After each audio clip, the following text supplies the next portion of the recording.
America Challenger Tournament 2023 Fall Season Finals. This is the biggest, the greatest event in North America Mobile Legend Bang Bang esports history. Yet, only one team can make it out to Asia. Who would that be? Buckle up, ladies and gentlemen, because this ride is about to begin. Oon finds a kill. That's 3 down for area, 4 down. It's just 0 left. That's going to be game 2, a full sweep.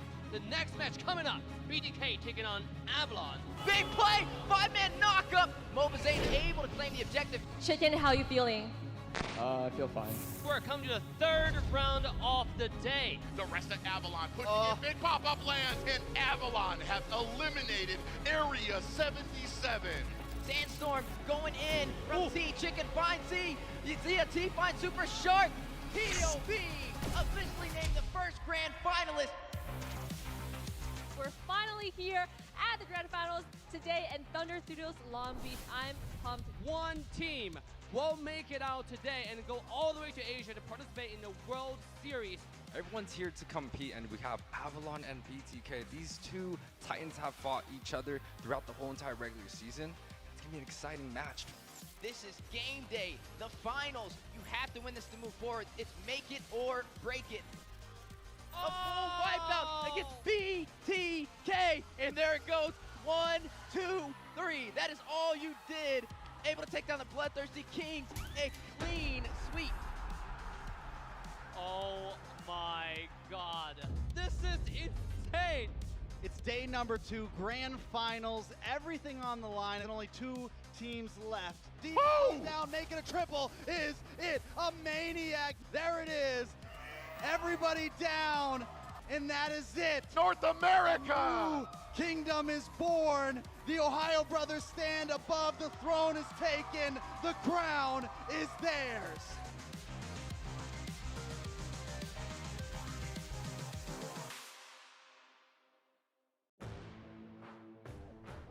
Eight teams. The dream for each team. Take their place on this trophy. Who's gonna win this baby and go on to M5? Now it's your moment. Come and get it.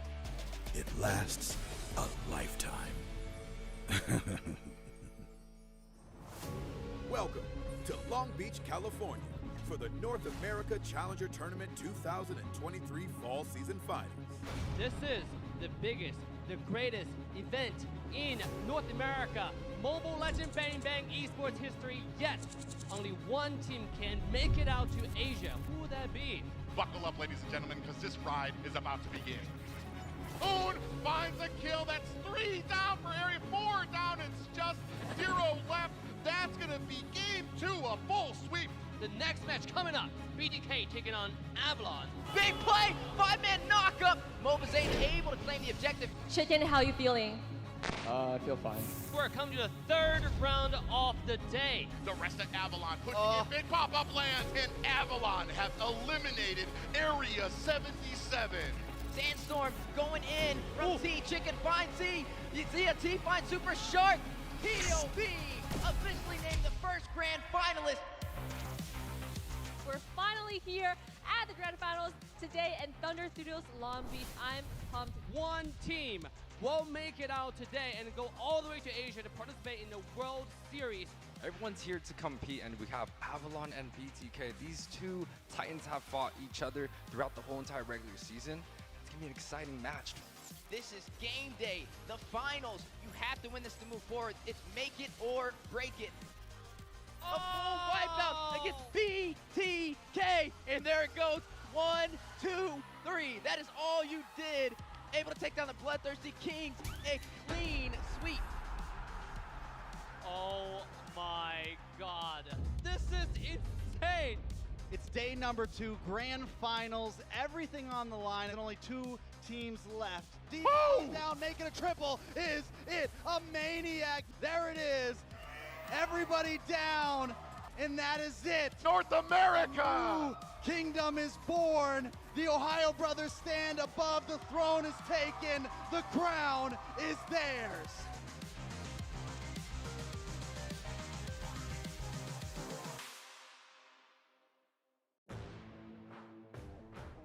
8 teams. The dream for each team. Take their place on this trophy. Who's gonna win this baby and go on to M5? Now it's your moment. Come and get it. It lasts a lifetime. Welcome to Long Beach, California for the North America Challenger Tournament 2023 Fall Season Finals. This is the biggest, the greatest event in North America Mobile Legend Bang Bang esports history yet. Only one team can make it out to Asia. Who would that be? Buckle up, ladies and gentlemen, because this ride is about to begin. Oon finds a kill. That's 3 down for area, 4 down. It's just 0 left. That's going to be game 2, a full sweep.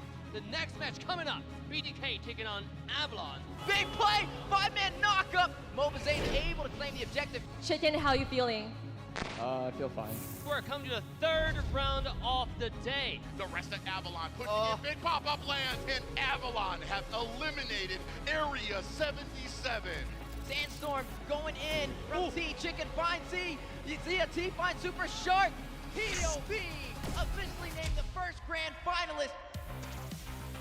We're finally here at the grand finals today in Thunder Studios Long Beach. I'm pumped. One team will make it out today and go all the way to Asia to participate in the World Series. Everyone's here to compete, and we have Avalon and BTK. These two titans have fought each other throughout the whole entire regular season. It's gonna be an exciting match. This is game day, the finals. You have to win this to move forward. It's make it or break it. A full wipeout against BTK, and there it goes. 1, 2, 3. That is all you did. Able to take down the Bloodthirsty Kings. A clean sweep. Oh my God. This is insane. It's day number 2, grand finals, everything on the line, and only 2 teams left. D down, making a triple. Is it a maniac? There it is. Everybody down, and that is it. North America! New kingdom is born. The Ohio brothers stand above. The throne is taken. The crown is theirs.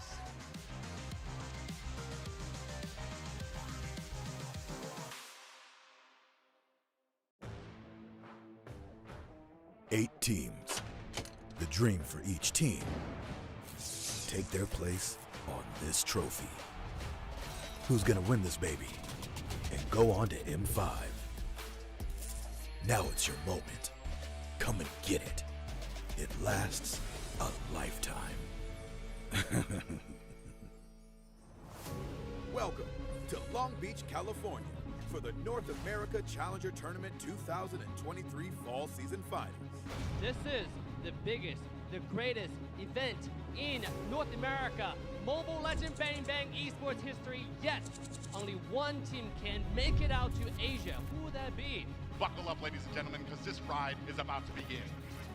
Oon finds a kill. That's 3 down for area, 4 down. It's just 0 left. That's going to be game 2, a full sweep. The next match coming up, BDK taking on Avalon. Big play, 5-man knockup. Mobazane able to claim the objective. Showdown, how are you feeling? I feel fine. We're coming to the third round of the day. The rest of Avalon pushing in big pop-up lands, and Avalon have eliminated area 77. Sandstorm going in from T. Chicken finds Z. Zia T finds Super Shark. POV officially named the first grand finalist. We're finally here at the grand finals today in Thunder Studios Long Beach. I'm pumped. One team will make it out today and go all the way to Asia to participate in the World Series. Everyone's here to compete, and we have Avalon and BTK. These two titans have fought each other throughout the whole entire regular season. It's gonna be an exciting match. This is game day, the finals. You have to win this to move forward. It's make it or break it. A full wipeout against BTK, and there it goes. 1, 2, 3. That is all you did. Able to take down the Bloodthirsty Kings. A clean sweep. Oh my God. This is insane. It's day number 2. What's up, everybody? G the Aiko here with Priv8Dancer. We're here at the mass tournament. This is the grand finals. A lot of you guys might not know we are streaming on the Mobile Legends NA North American page. This tournament has been going on for quite a while now. We got it approved to be able to stream the grand finals here. It's been 40 teams fighting to the absolute death almost to get here, and now we're at the grand finals where we're going to be seeing Night Horde versus the ForgottenOnes. Priv8Dancer, it's good to see you here. How are you feeling, man? I'm feeling really good. I know a lot of those World Series championships may be taking just a little bit of siesta, but the community and pro scene here in North America never rests. And I'm excited here. It's the grand finals. What a better time here on the Mobile Legends North America channel. And I'm pretty sure we're ready to go. I know from what I hear, Night Horde was ready to go. They were here bright and early, bushy-tailed. So it's going to be really exciting.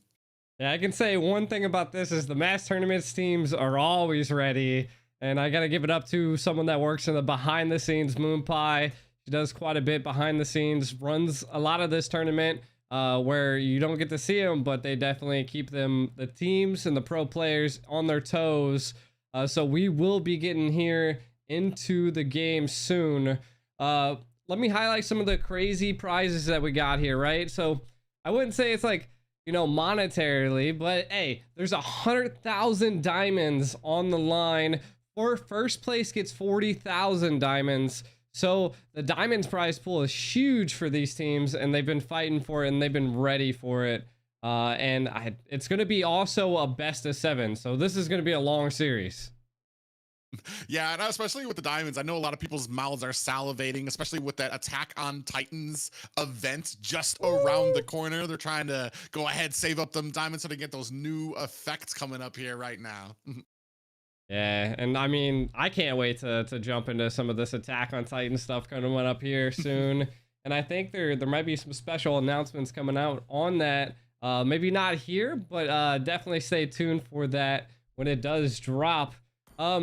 Now, a lot of you guys might not know Night Horde was actually one of the teams in the top 8 of the NACT, so it's cool to see them actually be playing here. Let's go ahead and jump into the draft, though. Yeah, and just taking a look at it right now, it does look like Night Horde elected to go as the second pick. Really interesting. Means that they won't get the first ban, they won't get the first pick, but they will have that opportunity to counter, which is going to be very interesting. Yeah, and you know, just in this new meta and this new scene is that, like, sometimes you want that second pick over the first pick just because there's just that viability to be able to lock down 2 key heroes in the second phase. Yeah, it depends on especially what you're going for. From what I've been seeing a lot of, you have the mixes of that mid or jungler. A lot of people like to try to go for. It just depends on where you're going for. If you go ahead and start off with the jungler, then you're probably going to get countered with the with an XP lane and probably a support in there somewhere. And it all revolves around where you're at and a lot of the hero pool. Like, I mean, that's just, you're gonna see that in North America in our ban pick phase in the pro scene. The Wan has also been shining in this meta. Yeah, it's been very interesting. My big thing has been on a lot of the XP laners and how they join the fights. I've always loved seeing how that kind of fights. We do have Nolan is open right now, so I'm wondering if we're gonna go ahead pick that. He has been, I don't want to say he's just been a force to be reckoned with. It's one of these things I've talked with friends about before. He's one of those that if you leave him open, there needs to be a plan. You need to have CC. You need to have some type of advantage that can kind of carry you through the game to withstand that early aggression, that early damage that he can put out, especially once he gets like 1 or 2 kills under his belt. He just is a steamroll, basically kind of the same way that you get with like a Martis pick as well. Yeah, most definitely. Now, something that we've been seeing here a lot of is that on you talked about the Nolan, but that's going to be leaving open the R lot. Ramsey has been absolutely a menace on this R lot. And actually, if I'm not mistaken, Ramsey was actually Sir Bossy, if I'm not mistaken. So this is an EXP laner that you don't want to have a hero like this that can make insane sets, can control the tides of battles and team fights. So that's something we're gonna have to watch out in these matches. Yeah, really interesting too, especially what you see on the side of the Night Horde is the I want to say mobility that they have. Arlot can pretty much close the distance on any back line very quickly. Then you also have that Matilda. Oh, I just love the synergy. I'm sorry, I'm kind of like swooing over these kind of picks on the side of Night Horde. Oh, but I was going to say, like, we have a lot of kind of, if you would have picked that marksman, you would have had a marksman that usually isn't very mobile, but you have Matilda there as well. And right now on their side, you just have a ton of mobility and damage on their side, especially when it starts moving on into the late game. And you're gonna have to have some type of front line there, because you're gonna have nowhere for Nolan to be able to hide if he's not gonna be able to kind of close that distance and onto your team. Yeah, and I mean, that could be something they opt to go for, right? Like the tank carry has been a very big presence in North America as well, and I think everywhere. But also, I've actually seen the flexibility of the carry be, you know, rotated into more of a hybrid build. And that just ultimately goes to show that there's a little bit of flexibility, but seeing from Forgotten Ones, we're probably going to see a little bit more of a tankier lineup. Looking into the second phases of bans, we already see the Minotaur being taken off the screen. And that just, I mean, the hero's just such great control when it comes into team fights. And you can just see Night Horde just doesn't want these tanks that are very good at controlling team fights to be there. Now, one thing that I want to highlight on Forgotten Ones is that I feel like that Valentina might have a little bit of a hard time just because right now she doesn't really have any ultimates to take. Well, I do want to say that as far as the ultimates that she can take, usually the problems that you run into with Valentina is that she doesn't get the stats from other tanks or other setters or other fighters when she creates these ults, like Tigreal, his implosion. If you steal that from a Tigreal, you can still use the implosion. You still have the CC, but you don't have the tankiness. So you're just a sitting duck. And I want to say, for me personally, she's a decent pick here because the ults that she can take still kind of leave her out of harm's way with an ability to an escape, or they're not ults that kind of put her in a bad position. True. Now, as we're seeing the final pick phase coming through here, picking up a Ballman. So I've seen Ballman a couple times, but we actually haven't seen him too often in this tournament. So an interesting pick from the side of Night Horde. I want to see if they can definitely bring that to the battlefield. Atlanta Dawn, if that will actually be their winning factor. I mean, they're looking like they're lacking a little bit of damage, and they're going to be really relying on that Navaria late game and just that backline peel. Now we got to see the answer, like you were saying earlier. The EXP lane is probably going to be... Yes, I actually kind of, I like this pick here because I was about to say, what's the team of Night Horde right now was worried about is CC. You can see it in the picks that they banned out, the Tigreal, the Minotaur, and now you're going to have a Belmont out there. Not just a Belmont. What Belmont usually lacks is his ability to kind of be mobile, to be able to kind of like pull back once he's in. Now you have Matilda there, who's going to be able to use that guiding wind to pull him back when he gets too deep. Also, Ixia, you're going to be able to pull her back too and be able to reposition, or it depends on what you're going to go with. I kind of like the Ixia pick here. I made that mistake. I've forgotten not to be making that type of mistakes, but it's a very mobile group from the Night Horde, which is very interesting because you're looking at a lot of kiting to kind of try to bait out a lot of those abilities from Nolan. That is true. That is true. I mean, you definitely want to get away from him. Forgotten Ones, I think they're going to have to really rely on... I mean, they have that in-game security with the carry. The Nolan, we're just going to have to see on how he executes, if he can get into that back line and take out that Bruno. Because I do think the Bruno is going to be a killer. They have some backline killers on the side of Night Horde, and we just got to see if F1 can respond to that. But we are going to be getting here shortly into game 1, where we're going to see the Forgotten Ones versus Night Horde. This is going to be an intense match. Yeah, it's game 1 here, guys, of the finals. Of 7, so we could actually be in time here for a very long night. We'll see how we go ahead and start things off. I do like kind of the little focus here around both teams kind of doing their best to kind of help out the junglers right at the beginning, make sure that those rotations are very quick.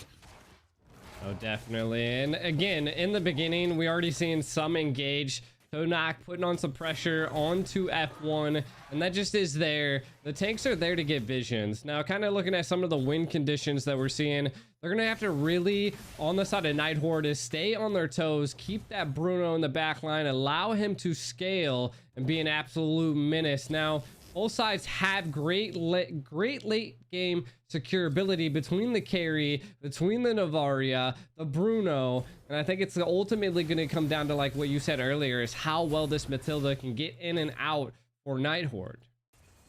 Yeah, and this early game is going to be super important for Nolan, for Retz, to be able to find those pickoffs, to get that to be of use. As it starts getting in the late game, he's going to have a lot of trouble finding those picks when you're not in a laning phase, when the team is grouping up together. And here he comes, trying to look to close the distance on the Humble, and misses the Fracture. A great presence of mind there by Humble, finding back to the safety of the tower. We still have a little bit of a little issue here. Totnak comes for the safety, and there is that. And we were talking about this already. Oh, Retz goes in a little greedy there, takes a lot of damage, but cannot transition it into a kill.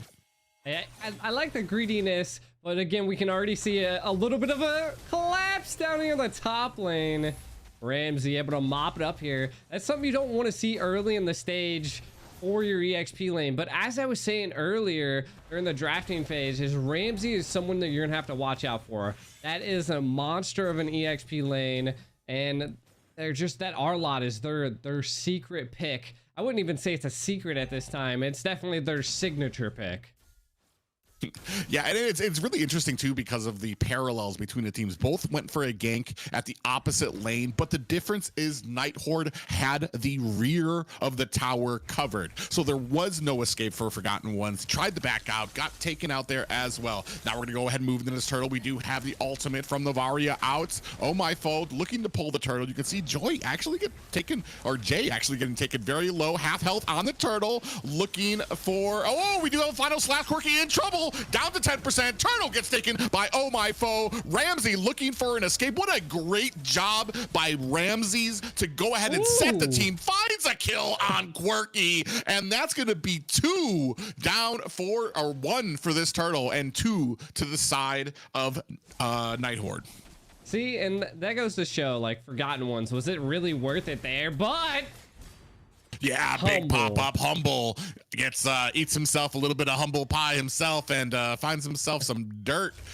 And now they have 1 on the side of Forgotten Ones. They just need to be able to kind of find these elements right now, though I want to say that one might have been Humble's fault a little bit more than it was a set from the side of Forgotten Ones. He just kind of pulled himself forward a little bit too far. Big pop up on the Totnak, gets bounced back. Quirky in a good position, circling Eagle to get Totnak to safety.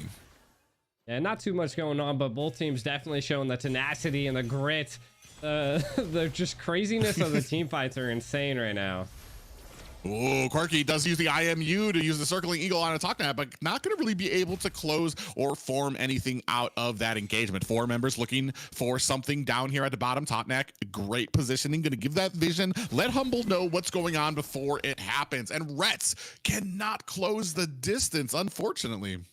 Yeah, and this is what I was saying. They really have to scale with Humble at this point. That's going to be like, that and Ramsey are Night Horde's ace. But look at this. Yeah, a lot of CC, but still not able to put down Oh My Foe. And this is pretty much early game, and this is before he starts getting all those items, before Balmon becomes like this sustain machine. So Retz is going to be having some trouble, and we are really going to be leaning on Fendi here on this marksman, hoping that he is going to be able to get fed, get all of the items that he needs as we start moving into mid and late game, because Retz is already starting to lose his effectiveness just because of the the good grouping done by Night Horde, and that's going to be another free turtle for the Night Horde. I mean, they're just kind of mopping it up one by one. Yeah, circling eagle comes out. Jay does land a 3-man pop-up and then does have the primal rage coming out there. Oh, phone a little bit of trouble. You can see that Totnak very low, gets himself out, bites the bait, goes in and is not able to find the kill, and down goes Fendi for their troubles. And that's going to be a tower from Humble here, putting it on, and Ramses finds a kill on the Quirky. You weren't lying when you said he was just a monster on this R-Lot, and he is finding pickoff after pickoff. 1-5 to Night Horde. I'm actually super surprised that the Forgotten Ones left that R-Lot open. That's normally when we see the downfalls, is that first pick Nolan and then allowing the R-Lot to be open for Night Horde. So again, we see that the early stage is 1-5. Definitely a domination for Night Horde right here. Toadnak kinda. And the bush did pop that to reveal themselves. Oh, with a nice little pop-up there. Might be able to take him down. Circling eagle to get away with a little bit of help, and a flicker by Fendi. Gonna go ahead and clean that up. I believe that's, yeah, that's the first kill for Fendi. So still in the game right now, but they need to be very, very careful about some of these engagements, as Nolan has pretty much lost his effectiveness. He's already in a bad way between 3 members at mid, looking to get away with some of these dashes, and a flicker by Ramses finds its target. Kenshin trying to make them pay for it. Last Insanity is out. Ramses is going to be able to find himself an escape. And unfortunately, Kim gets caught at the mid, but not before they take the tower.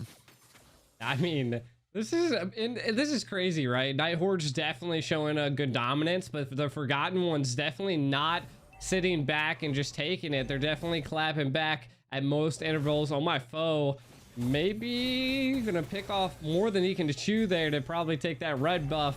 I love that they are now in the defensive mode for Forgotten Ones. Everybody's kind of roaming together. They're trying to possibly get a pick off, and they really need to shut down Ramsey at some point. The problem here is that they're starting to get so far behind that the damage is just not enough. You see Totnak comes in, lands the circling eagle on the 3 members. Kenshin in trouble. Gonna use that last Insanity defensively to find himself a little bit of safety at the mid tower. But you can see 4 members here getting ready to kind of storm the base here as they clear out these minions. And this is another neutral objective, probably going into the hands of Night Horde. They look like they opted to back out to allow the Lord to possibly come around at that 8-minute mark. That way they don't have to worry about another turtle here. I think they're trying to end it early. I don't even want to get to that late game. Yeah, and you can see Humble is going to go ahead and dash himself to safety away from that fracture. I mean, right now, ooh, they are able to find a nice kill on Ramses, and Quirky in trouble. Flicker comes out, and Kim able to lay down the law to punish Quirky for that aggressiveness. So it's a 1-for-1 trade there. 4-7, still in favor of the Night Horde. Wow, they opted to actually take the turtle instead and then go for it. That was actually crazy. Kim versus 3. Hits the flicker, gets a kill. Definitely aggression on top of aggression by Night Horde at this point. Let's see. I mean, it's going to have to be... Forgotten Ones are already at that point in time where they're going to have to be constantly grouping up and finding picks where they can. Rats. Yeah, well, the problem here is that you're putting all your eggs into the Carrie basket, and Carrie just doesn't really have a front line that can protect her from this. If you, I mean, you have Kenshin, who doesn't do any CC. You have Jay, who can maybe hold out for a little bit onto the front line, but all you need to do is, if Fendi comes in with that speedy light wheel, the rest of the Night Horde can pretty much rotate the aggro on that. You can see here, I mean, she's doing very well with the items. Already has that golden staff. We're still looking for that oomph, waiting for that. And we do have a final slash comes out. Kenshin with the pop-up. We do have the circling eagle is out trying to save the team. Jay in a bad way uses that primal wrath, but gets killed and taken out himself. That is a 2 down for the side of Forgotten Ones, 1 down for the Night Horde. A great exchange for the Night Horde, though. Yeah, I mean, losing Kim's not too bad just because you already have the Bruno, your marksman's there still. So that was the come up. Yeah, Kenshin goes in, gets pulled in, and is able to find himself an escape. But just right now, I mean, the problem is, too, it almost feels like the team just has the respect is not there right now for Ramses on this R line, especially when it comes to the range that he has on this final slash, able to go ahead, still catch them at their base under their tower, and it just sets off these great engagements. It does. And I think what really is coming into play right now is that Rets just is falling off, right? The Nolan not able to get into that back line, not able to use that burst ability that he's supposed to have in these team fights. And again, they just don't have a tanky lineup here. Konak in there though. Yeah, it does have a nice little pop-up there. It actually might be it for Totnak. And you can see deep into enemy lines, Ramses dives in. Final slash comes out, still diving in, trying to take down Fendi. He is not going to be able to do it. Great grouping there by Forgotten Ones, but up at the bottom, Humble, able to find himself a tower. So I'm not even sure if you can call that a plus, as Oh My Foe gets the Lord as well. A little bit of a distraction by the side of Night Horde, you know. I guess if they're gonna sacrifice, they're gonna get a couple the Lord and a couple kills. The Retry. Oh, Kim. Oh, Kim might be in trouble. Rets is trying to he's just not gonna be able to do it. That actually lasted a lot longer. I was like, what? Looking at my watch, I didn't know Navaria could stay out of a map for that long. I was thinking the same thing. I was like, man, she already went halfway across the map. Wow. Yeah, so right now barely. you can see Lord looming at bottom with a little small army of minions, but that is going to leave open the top tower, and you can see full force right now. That big pop-up comes out there. Oh My Foe's gonna go ahead and find himself an escape by the Matilda there. So great job by the Forgotten Ones. Here comes some more coming down at mid. Oh My Foe at the front of the line. Big final slash, catches Kenshin, but he uses that last insanity. Can't find a kill there. Look at the damage coming out. They just do not have it. Even with Fendi trying to put out the speedy light wheel, it is not enough. And Kenshin in trouble, gets taken out by Humble. It is just Fendi, cold and alone to defend this base, and I don't think he's gonna be able to do it. Gets taken out by Humble, and that's gonna be a wrap for game one, going to the Night Horde. Night Horde showed a complete dominance in that game. They took every neutral objective that they could, and they took it home into the first game here. We're gonna kind of go into and looking at some of the items and the builds here. Ultimately, I personally got to give it up to Ramsey here, dude. He was scaling, he was fed early on, you know, and just the control over a lot of the team fights, I think, is what kind of succeeded for Night Hordes in this game.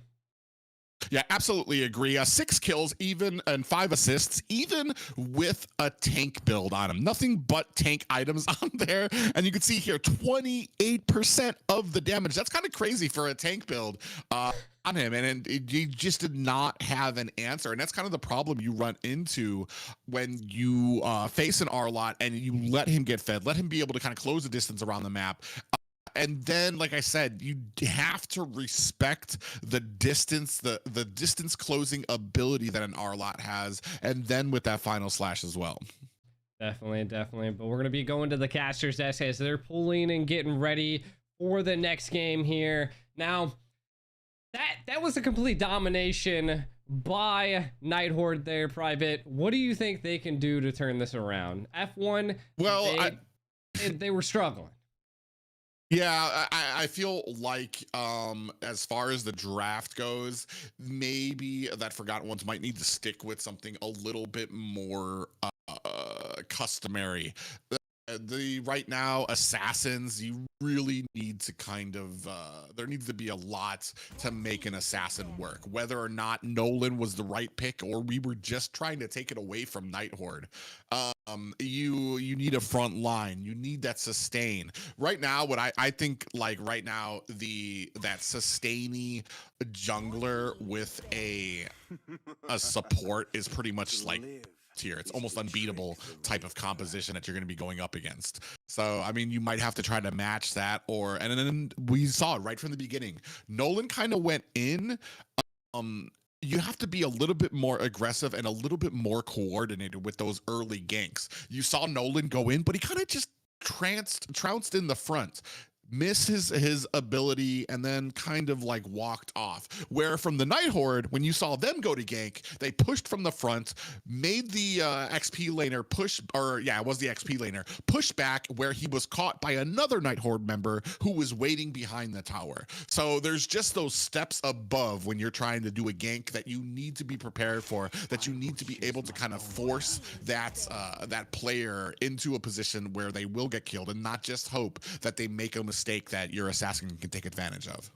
All right, well, let's go ahead and drop into the drafting phase here. Game 2, BO7, Night Horde versus F1. Night Horde already has 1 on the board. Now, kind of looking at some of the bans that have already come through, we can already see the respect ban by F1. That our lot is not going to see the land of dawn today again.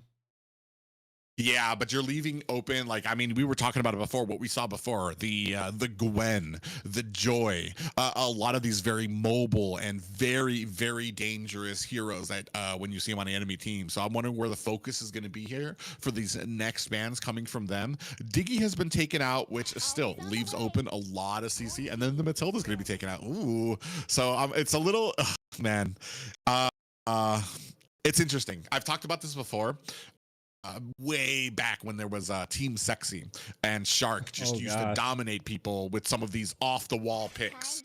And when you start banning because you're scared of what the enemy just did to you, you're playing their game. You know what I mean? You're putting instead of the draft that you want, instead of the bans that you want, you're picking stuff because you're afraid of what they just did to you. And it kind of goes along to that point where you're not actually going towards a game plan that you've developed, that you've honed in on. So we're gonna see how well this kind of works out for Forgotten Ones. Yeah, they're gonna have to definitely respond to the possible picks coming out here. Now, being the first pick for the side of Night Horde, if Gwen is not banned here, my guess is that will be probably the first picked hero here, and also Nolan ban. Interesting. I mean, I just don't know. Wow, they have to go Luna. Yep.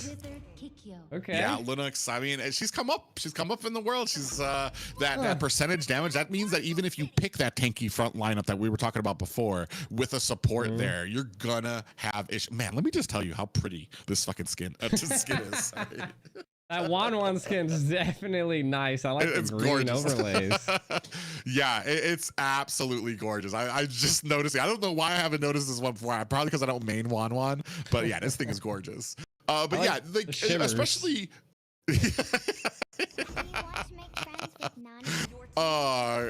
Gonna see some Nana out there as well. My problem right now, Linux is such a problem because you can't gank her because she has that brilliance, and she still does an amazing amount of damage even to a tanky front line. And that's not even talking about if she catches one of your squishies. She's gonna be able to kind of like chew them down with that darkness, that darkening ultimate.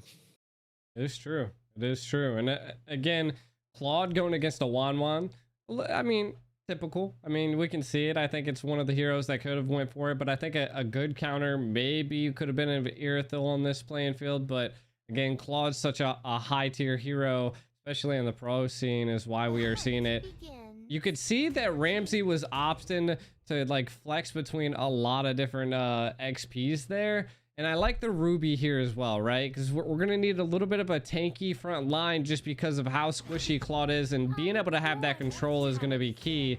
Now, we can see F1 picking up that Guinevere. And this is what I suspected that, you know, Night Hordes was going to pick up. But Night Hordes look like they already had a plan. We're going to excel at that plan. They said, nope, no reason to get the Guinevere. Let's pick up the Lunox that wasn't banned. Switch it up. Give them another hero to fear.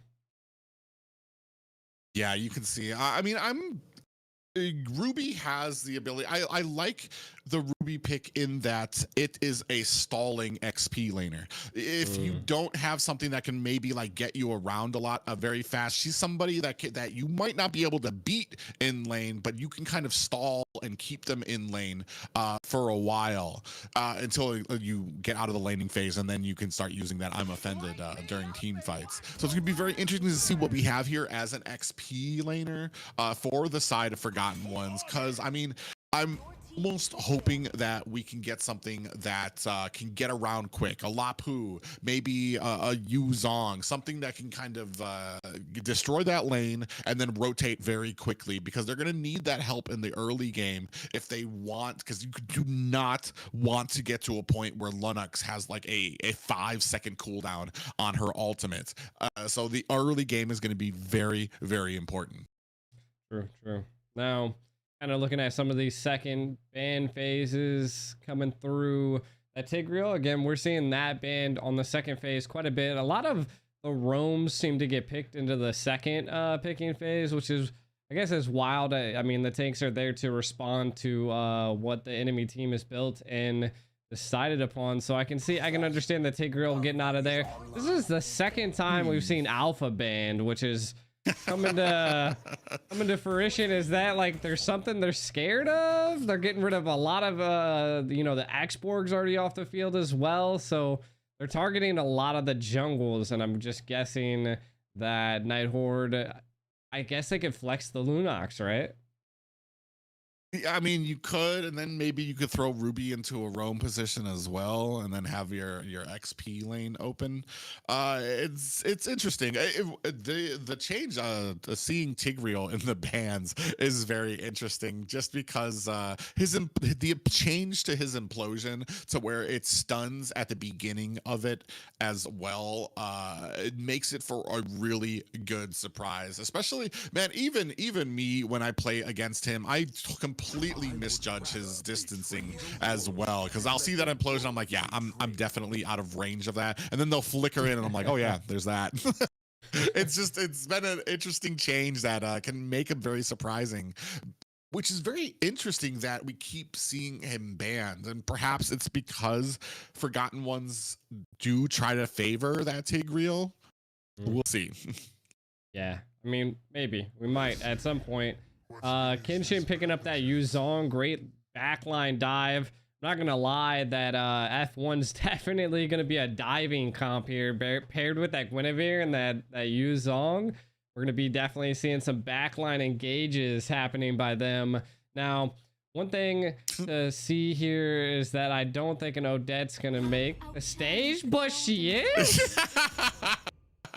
Nani?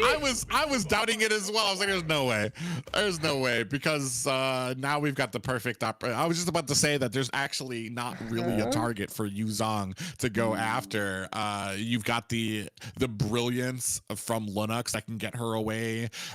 Ruby's a little too tanky for Yuzong to dive on, and then Claude can just use that battle mirror image to teleport himself away. But now you've got Odette out there who could be a perfect target for Yuzong to go into the back line. But it just all depends. If Yuzong dives back there and Totnak is ready, it might be bad news for a dragon here. We're going to see if there is a plan that comes to fruition here for the Forgotten Ones, as we're going to be moving in the game too.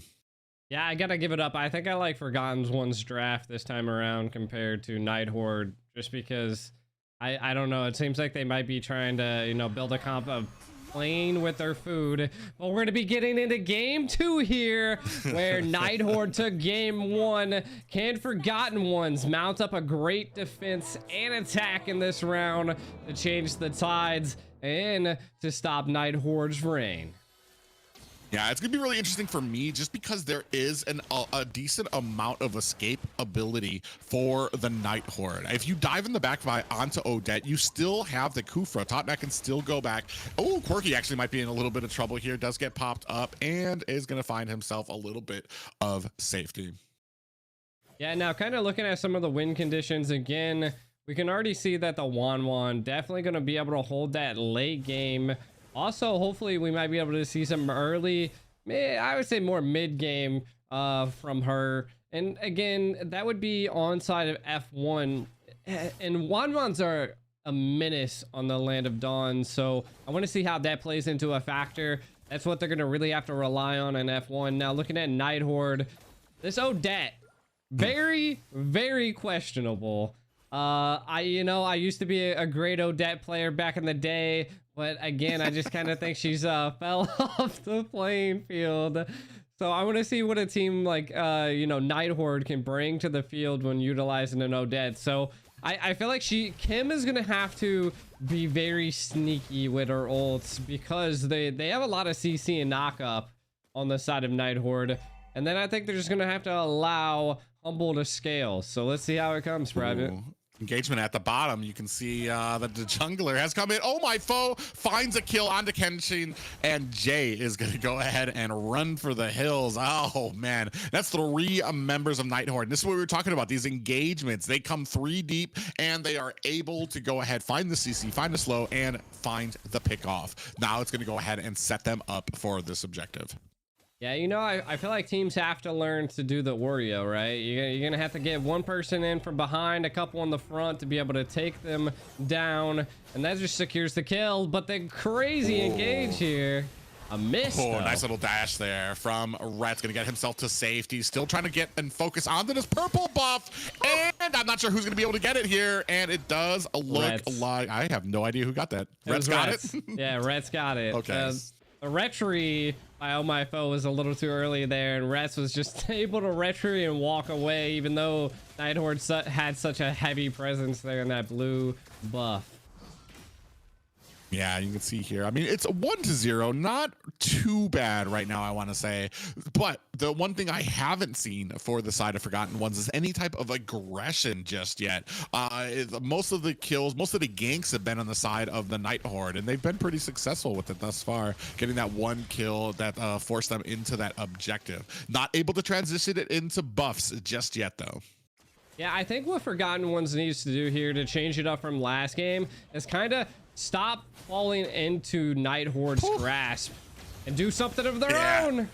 Yeah, Violet Requiem comes out, able to take down Totnak, not late enough into the game where he is too tanky to be able to go ahead and withstand that. So a great call out there. I was just about to say, Jay, I was so surprised he actually got caught in that bush. But you see Rets was kind of waiting. They were kind of baiting out that. And this actually might be a decent amount of gold for them. Oh, my God. Finds another kill onto Kenshin off screen. Oh, my God. Humble. Yeah. Oh, nice little stun there. Rets is in trouble still, taking tower shots. And this, man, he was the only person stunned there, and I'm so disappointed. I get so frustrated when I see that. I'm just like, all I need is for one person on the team to hit somebody in tower range to take this aggro away from it. And there's literally nothing they could do. I mean, you got to give it up to Night Horde there. What in the world? It's 1 by 1 in the solo lane going down. Inshin able to secure the kill there. But back to what I was saying, you got to give it up to Toadnak and Humble. Their aggression there in that lane, even though it was a 4v2 standoff, they did not give up, kept that defense going, and able to secure a kill on the Rets, which was, I mean, that's what you want in the early for your team. Not so much for F1 though. Yeah, you can see 4 members down here. Jay trying to zone out Ramses. I'm not even sure. They actually might be able to get this tower. You can see the rest of the team from Night Horde going ahead, finding the long way around, and they are. They're going to go ahead and trade towers here. They were a little slow on the pickup in the early game, but with the objective, they saw it, and they were able to kind of match the pace of Night Horde. Yeah. And, I mean, what I really want to see here is how well this Odette does, right? I mean, I haven't even seen the presence of the Odette or an ultimate be utilized yet. So I you know, that's still on my radar, still something that I'm just like, you know, it's like every time I see it, I'm like, Nani, you know, like what's going to go down? Like, are you going to make a crazy play? Let me know. Yeah, well, I feel like it's going to have more of a play when it comes to the team fights, and you're like waiting. I mean, there's a shopping list of abilities that your Odette is waiting for to go off before you feel safe using that swan song. So, I mean, you're going to have to wait for the Black Dragon. You're going to have to wait for the Minoan Fury. You have to see where Rets is on the map. So, I mean, there's a long list of things that will make your swan song successful that you're not going to be able to do in the early game. Yeah, and they were just letting Humble up there kind of just take a lot of damage off of that tower, or a lot of health off of that tower up there. So we'll have to see. I mean, Night Horde still showing great aggression. Toadnak doing a little cheeky conceal play. Yeah, and this is kind of the problem with this composition right now. You can see that Forgotten Ones are basically defending and just turtled at their base. They're being forced back, and there's no real aggression. Oh, even Rets tries to come, make something happen. Jay with him, no fury, finds Humble. Are they gonna be able to close the distance on him? Look at the speed. That boy has popped some smoke, and they are now eating some Humble dust. I was about to say that definitely the dust trail was there and being left, but look! Yeah, Kenshin. This is what I was talking about. The amount of damage that Oh My Foe is able to do. And he has a number. Humble in trouble, gets taken out there by Rets. 4-3 right now. But I want to say the momentum when it comes to the actual team fighting ability has been sternly in the Night Horde's favor. Yeah, I mean, they've definitely been responding. F1 has, and they've gotten a couple kills here and there, but they've just, again, they've taken one tower while Night Hordes just have secured so many neutral objectives. Night Horde also showing great aggression. F1, again, like you were saying, they just keep turtling up and not really creating those responses that they need to, you know, create to respond to Night Horde or to even get a pick. And you can kind of just see them. They seem to be running around. Not with a common goal at this point just yet. Well, the common goal right now is just to defend, and that's kind of the problem where, I mean, you need to make something happen here before the lead starts to slip even more out of your hands. It's about a 4K gold lead, and you can see they're just defending, but the thing is how do you close the distance? And this is what we were talking about during the draft. A lot of people on the side of Night Horde just have an ability to kite backwards. If you go in with the Black Dragon, if Jay goes in with the Minoan Fury, there are so many abilities that they can use to back off. You can see here, a Violet Requiem is caught. Totnak comes in, does find a stun onto Jay. Black Dragon is out. Totnak and Ramses goes down. Oh My Foe finds some damage. It is a 2 for, oh no, actually it's a 3 down for the side of the Night Horde. Kenshin, oh, Humble, a little thirsty there, able to find the kill. It is a 3 for 3 swap here. It looked like Night Horde was gonna leave empty-handed, but they able to turn it down there at the end, and Rets got found out in the bush. He actually might be in a bad sandwich here. You can see on the bottom there, Humble does not see. He focuses on the tower. That's actually a great focus on him. Doesn't go for the kill, goes for the tower, and then backs up immediately. Yeah, I mean, you don't want to take that chance to possibly, you know, get CC and set. Might as well take a neutral objective, something that you 100% know can secure it. And then the first Lord going, the Night Horde. Again, you can see that the game is even, right? F1 had the potential to win that team fight. I just think, you know, like they took a lot of kills, but didn't know when to back out and, you know, take those kills with, you know, a grain of salt. They just kept going, and then it just came into Humble coming in there, dealing a lot of damage. Paired with Oh My Foe, and Lunox is not something you want to mess with. Yeah, I mean, it's 4-0 right now. 9-minute mark. We got the Lord crashing in through mid. Just inhibitors left for Forgotten Ones. You can see Totnat looking for an opportunity, is not going to be able to find it. That's going to be one inhibitor or one base tower taken down.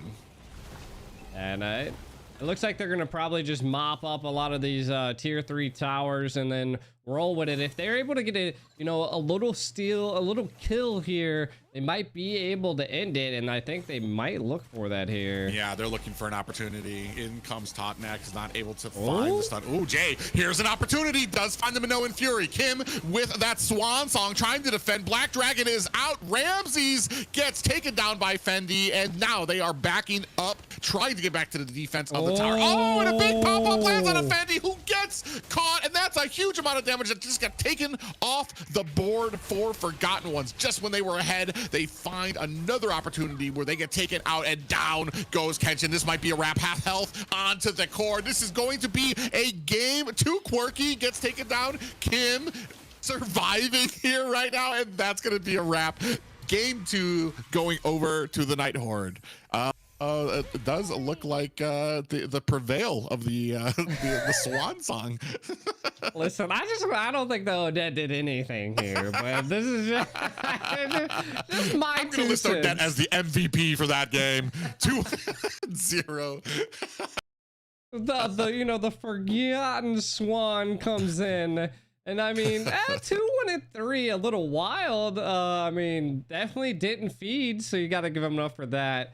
But we'll have to see here. Kind of looking at some of the team fight participation. As you can see, that it was kind of low for Night Horde. You know, like the only person that was there for almost all of the fights were Oh My Foe, and everybody else was about 40%. Well. And we could tell from F1 is like they never left all of their sides. Look, everyone's above 70%. It came down to that they just didn't have the gold and the snowball effect that Night Horde had. Yeah, Oh My Foe, like basically playing the map like an assassin, went in, found it, I want to say 3 early kills on Kenshin. And then once it got to the point where it was like 3 or 4K lead, the only thing that F1 was able to do was basically group up, try to defend, but it's basically a losing battle once you're letting the enemy delegate what you're doing and where you're going on the map. And a pretty dominating performance there by Night Horde. Yeah, definitely. Let's go ahead and jump to this caster desk while the teams are getting ready for the round 3. So that's 2 for Night Horde, none for F1. I think F1 might have to switch up some things here, you know? Like they're just being a little bit too passive and not responding well enough to some of these, the attacks that Night Horde's bringing to the field. So we'll have to see where they bring that private. What's your take real quick? I think I've talked about it before. It comes with some of the rotations. There's just levels to proper ganks in the early game that Night Horde is basically checking off every box, cutting off escapes when they push in. A lot of the kills that they go for, they use it as a means to set up objectives. And it feels sometimes like there's no real direction when Forgotten Ones go in for a gank. They're kind of hoping, can we get something here? Yeah, maybe. And then if they get a kill, it's like, all right, what do we do now? We got the kill, but like we didn't actually transition it into something. I feel like Night Horde is like a few steps above. And if you want to be able to kind of combat that, you need to be decisive in your play in the early game. There needs to be calls, early rotations, help out your jungler, get that jungle buff, get the early rotation, have a plan when you go in, have a time limit. That's my big thing too, is that when you're sitting there waiting for an opportunity, like there's about 5 seconds. You got about 5 seconds before you need to make a decision. All right, we can't make something happen here. We gotta go somewhere else. Definitely, but looks like the teams are ready, so let's get into the drafting phase and see if they can actually turn this around. F1 having a little bit of a struggle against Night Horde. Now, building off kind of what you were saying, I do think it's going to definitely come down to the fundamentals when they get into the game, but some of the fundamentals definitely can come into this drafting phase. We can already see that F1 is opting to go for that R-Lot once again. Now, in our last match, the R-Lot was banned as well, but I don't think it was like a key factor, right? Because the Ruby was still coming into play. I mean, they still let that the Lunox through, but it does look like they don't want to see the Lunox be played by F1.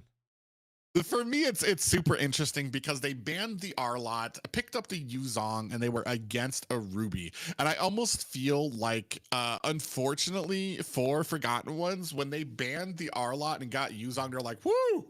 All right, man, that takes out that XP lane problem we were having. And the answer from Night Horde was the constant rotations by Lunox to find the kills and the pickoffs up there. And then just the mid to late game for the Claude came into factor as well. Now, I think like how you were saying is that we need to see F1 like make a plan, you know, not be scared, don't ban based off of being scared, but also, you know, come into this playing field with a plan of action, right? How are you going to deal with Night Horde? They're already on a run. The morale's probably down for F1. They have to figure out how to up themselves.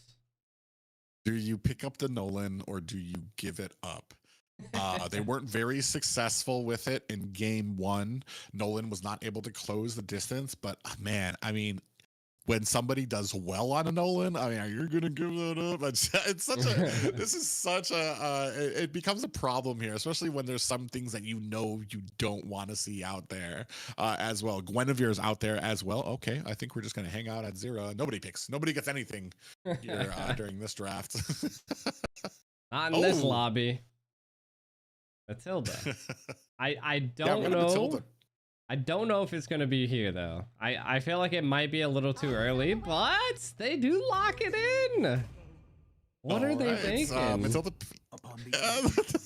thinking we want to face a Nolan. That's what they're thinking. That's going to be a quick pickup by Oh My Foe. And I mean, you are going to need some early game damage. Maybe some, what we saw from the Night Horde was we saw mobility, a lot of dashes, a lot of abilities to escape, when they even faced it with a Matilda. So I mean, this might be a good answer for them. Oh, and you pick up the Guinevere.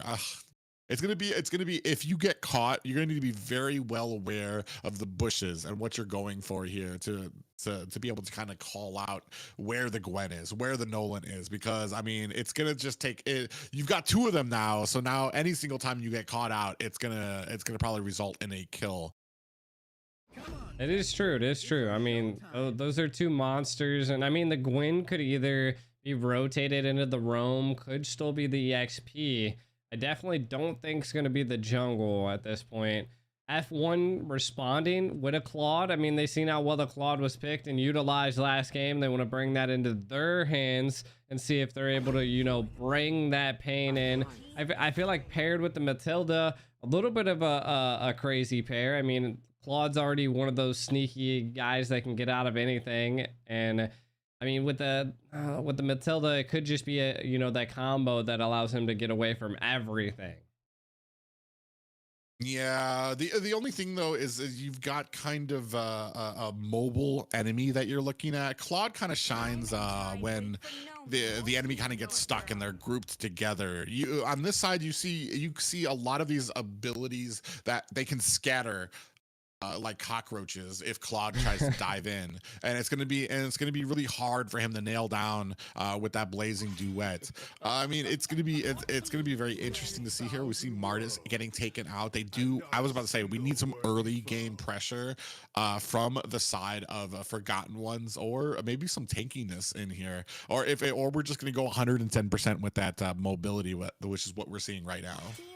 Yeah, I wonder if the Tigreal is gonna see a little sneaky play come in here. You know, like you already got the Matilda being picked, so they're both teams maybe not opting to go for the tank route. And again, they could still be thinking that the Guinevere is roam, which could, you know, could throw it off, right? I mean, Guinevere could go EXP, and that would leave it open for maybe seeing that Tigreal sneak in through the ranks. It's really interesting too, because Guinevere can actually be a pretty decent menace in the XP lane. She could actually be a roam too as well, honestly. Something that can set the CC, and honestly I almost like her better as a roam in this type of composition, because all you're trying to do is you're trying to slow down the enemy until Nolan can close the distance. It is true. Yeah, I mean, we'll probably see that here. I mean, the Navaria ban, I was actually going to get ready to talk like a mage is going to have to be coming in here. And I mean, clearly Night Horde's throwing me for everything. So why don't you just pick Zosk? It's gonna be I mean, we might even see the Tigreal. I mean, we've seen that banned twice already by the side of the Night Horde. Obviously maybe seeing something on the side of Forgotten Ones that they do like to pick it up. We'll see if it's maybe a favorite for them. I'm not sure how well it kind of comes in here. You've got a lot of heroes with dashes, a lot of people who can kite you backwards, and then we're kind of stuck at the 0. A little bit of lag for the lobby. We do have Lu Yi coming in. I mean, I like it. I like it. Again, might be a little bit of a hard pick to play here, though, especially if a Ling's going to be coming out here. The Lo Yi's going to have definitely some struggles trying to hit that yin yang. Now, from the side, I was like, don't show me 2 MMs here. Wild. Wild, you know. What we're going to see, though, is that Night Horde is very squishy. Like, they're going to have a solid tank coming up here for this last pick, while I mean, if we see F1 pick up both of these heroes, the Khalid and the Axborg, they're gonna be a tough team to deal with.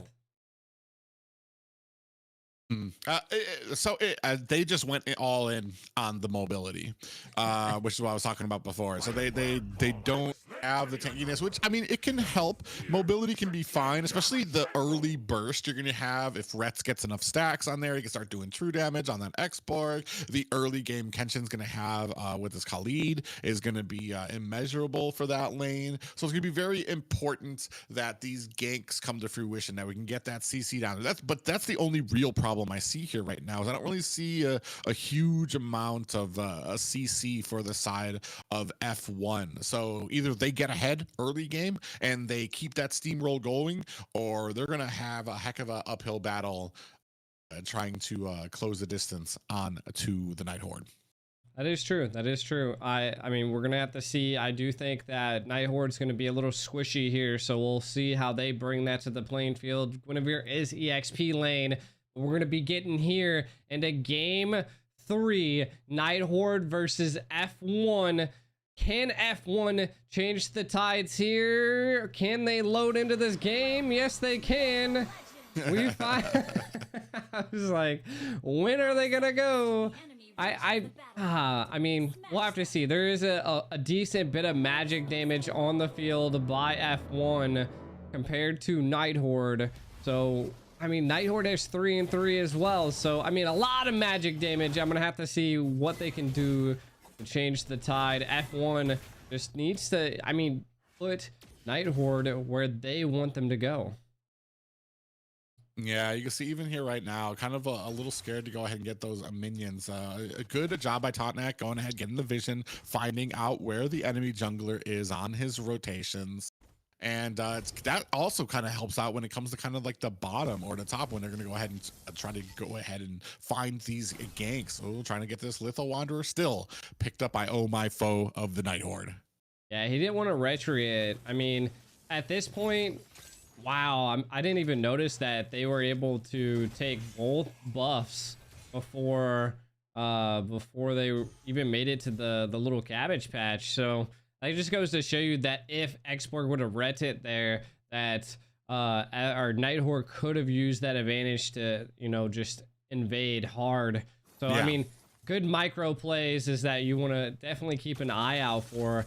F1 looking, and they just got to come back now. Yeah, no, might be a bad way here for Jay in between 3 players. Retz comes in, gonna go ahead and throw some damage on the Oh My Foes. He has been found out there. You see Totnat looking for an opportunity for a hook. Stun comes in. Ramses, followed up by a hook, but Ret able to get out of harm's way there. I'm actually confused as to how he got out of that. I think it was the shield break by X-Borg. Like it just happened at the right time that it negated the hook, which is, you know, I don't think that's something you can plan, but definitely came to save his life. Yeah, and a good positioning here. Jay and Retz are found in here. 4 members, though, for the enemy team. Last Insanity comes out looking for the retry. Oh My Foe still able to find the retry. Big pop-up lands from Ramsey's gonna pick off Retz. In comes the Sandstorm from Kenshin, but not able to find a kill. That is a turtle and 1 for the Night Horde. Yeah, and that is something, if on the side of F1 is not what you want to see. They had the grit and the tenacity to attempt to go for that. They just didn't secure the retry in time. As my guess is that had to do to the level gap that we see here by Retz and Oh My Foe. It's hard for them. It's like that would have been a good pick for the turtle, but they weren't able to. We're gonna have to definitely see Retz focus on farming at his core now, and Oh My Foe is going to be definitely focusing on invading. Yeah, unfortunately, I want to say the rest of the Forgotten Ones weren't in a good position for that turtle either. Oh, we do have a little bit of a teleportation there. Oh, a hook finds its mark. Fendi's going to have to use his battle mirror image to get away. No worse for wear. But, I mean, this is already kind of speaking on Totnak's ability on that Franco. Yeah, I mean, if he would have had that bloody hunt, that would have definitely been something F1 would have regretted. But What are we gonna see here? Misses that flicker hook. Fendi trying to defend here, and you can see, and this is what I was talking about before. Immediately they missed the hook, and the entire team is just like, all right, well, moving on to better things. Like, it was a good effort, guys, and they go ahead and leave immediately. Yeah, GG's. I mean, that hook would have definitely been something if it would have hit, but it didn't. F1, I like the approach that they're taking this time around. They're being a little bit more cautious. They're, you know, not running into too many things, but I think that comes down to... Oh, as you were talking about cautious, Fendi got taken.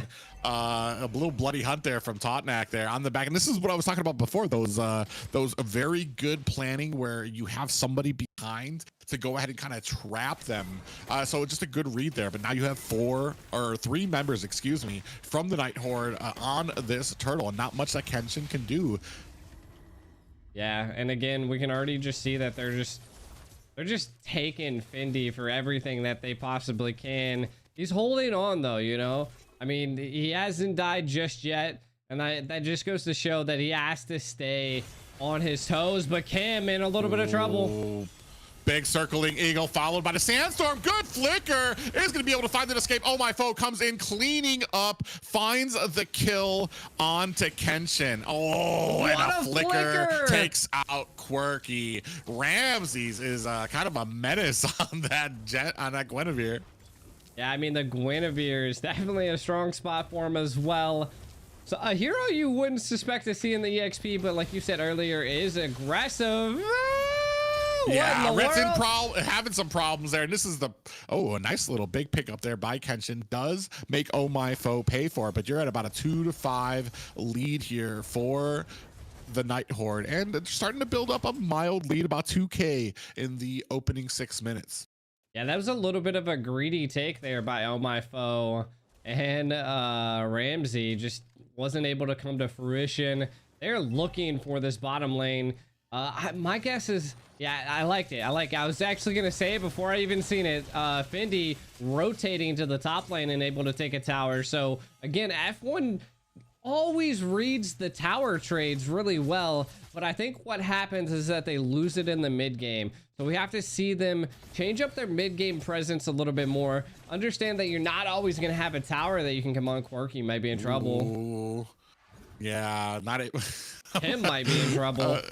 Yeah, actually, it might be in trouble themselves. Does get caught. That's 3 ultimates there to use to take him down. And Totnak finds a kill onto Kenshin. So on the opposite side of the map, a little bit of trouble. Ramsey's going to be able to find himself out there with that dash. Oh. They're just... Yeah, we have another engagement coming out. Oh, I'm not sure what that flicker was from. That was I guess a bad move on Totnak, not able to find the hook there, and still no answer for the side of Forgotten Ones here to be able to kind of contest any of these objectives. Yeah, they are having a little bit of a rough time, but we got just engages after engages, and I think that might be what's happening here for F1, is that they just, every time Night Horde engages, they try to give a response to him. Once Fendi. Yeah, Fendi had a little bit of trouble. Oh, read that. Oh, Jay actually goes in a little greedy here. We do have a suppression there. Look at those ultimates. A nice little wombo combos for them. Kim in a little bit of trouble. Totnak doing a great job putting himself in between. Caught 2 with the pop up there. That's going to be a violent Requiem. Comes out, finds the kill onto Jay, and a last insanity there to go ahead, clean up the touches there. That's going to be 2 down. Oh, Kenshin in trouble here. Locked in with Oh My Foe. Are they going to be able to get away? He is not. Kenshin gets taken down 6-9 in Night Horde's favor. And you know, I thought it was going to be leaning towards F1, but just the tides of that battle kept swaying, and Night Horde coming out on top. I did not suspect Oh My Foe to be coming in from the back line and kind of sweeping up a lot of F1. And I think that just goes to show F1 has to decide, like, if they're able to get a pick, get out, you know, focus on some of the more neutral things, objectives on the map, securing that jungle, because Oh My Foe is just constantly taking everything he can. Well, I want to say that wasn't really, because he was trying to go away. The problem is the path that he was taking took him down into the river when he probably should have stayed in the lane, gone to a lane bush, which would have been far away from any place that he hadn't checked, that they didn't have vision on. Because you have to know that Oh My Foe is going to be coming there. And if you try to cross in the river anywhere, he's going to close the distance on you quick. So, I mean, they have the spirit. They just need to work on the actual, I want to say micro of it. The where specifically you're going, where you're taking those escapes from. Ooh. They didn't see Humble, but they seen. Yeah. They see Totnak, who's all the way he walked away. Humble's still being very patient. Does he know? Oh, Reds is gonna find him. They still haven't checked the push. Oh my god. This is what the problem sometimes with teams is that when you don't, they weren't able to make anything from it.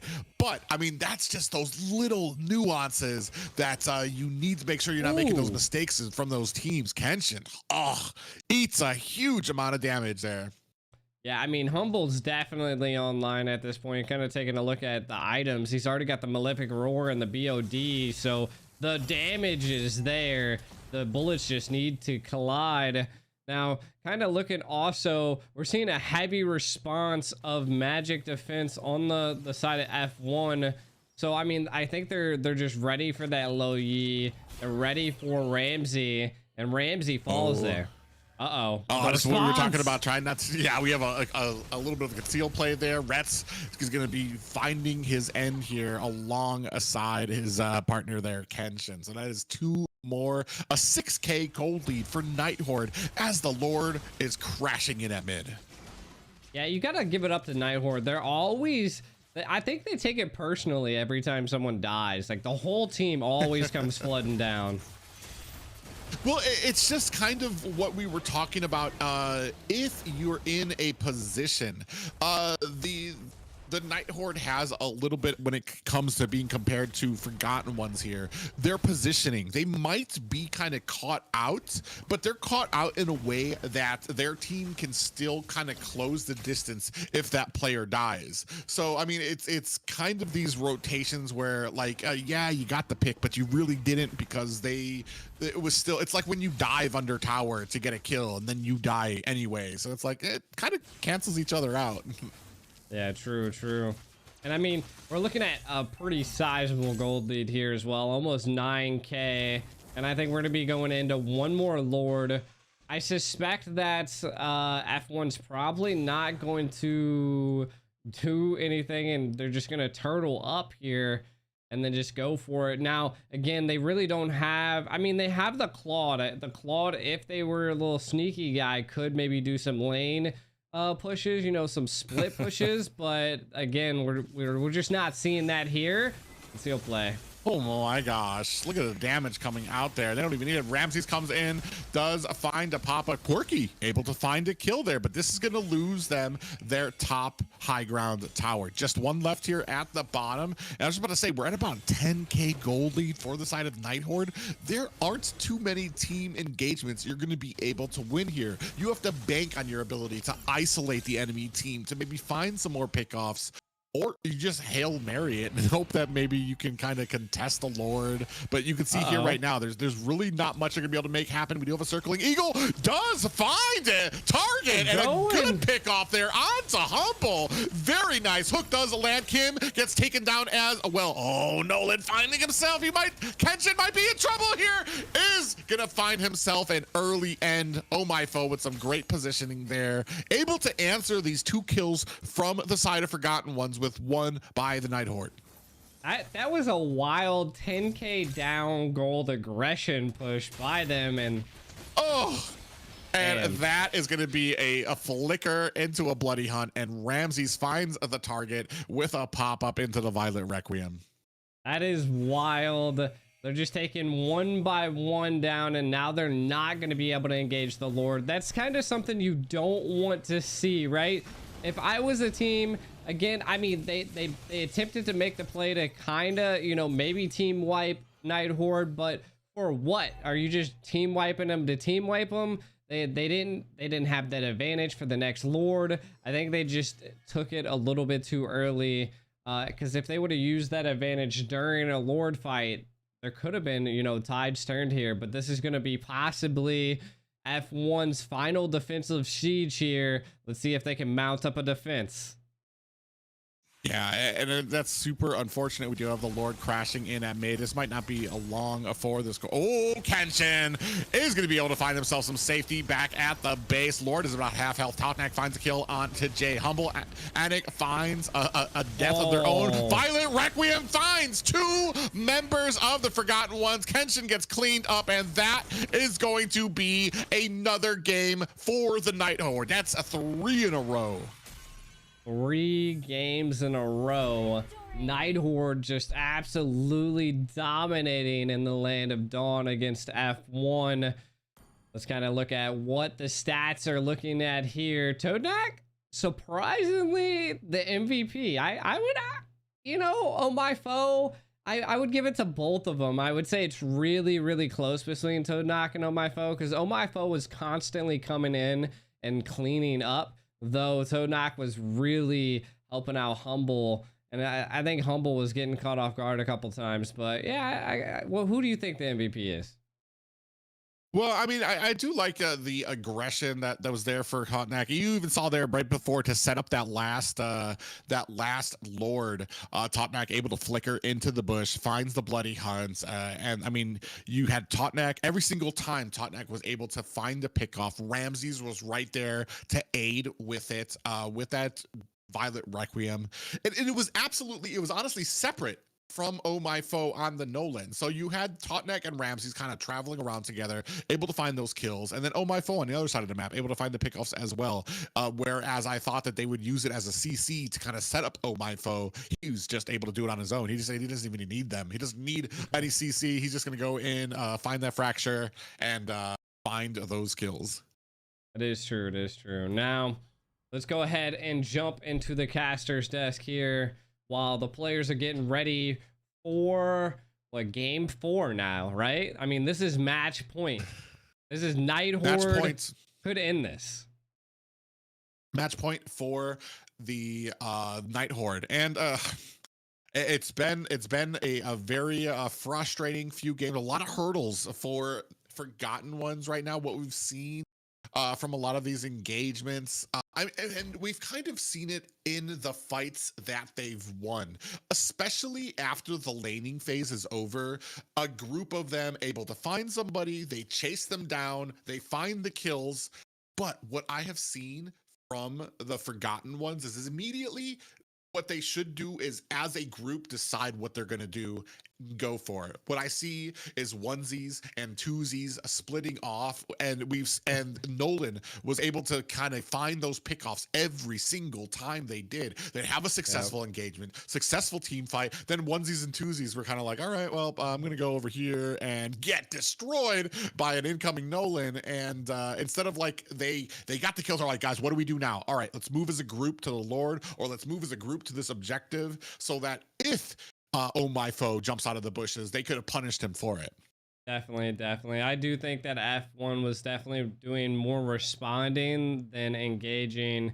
And I mean, they did make some key engagements, but I don't know. They're going to have to turn something around here. They're going to have to do something a little bit different, because if not, it's just going to be another one of those games. Now, let's go ahead and jump into possibly the final drafting phase here. Night Horde versus F1. Night Horde currently has 3 wins to F1's 0. Can they fight back? That is what we want to know. That is what I want them to do here, is don't give us a sweep.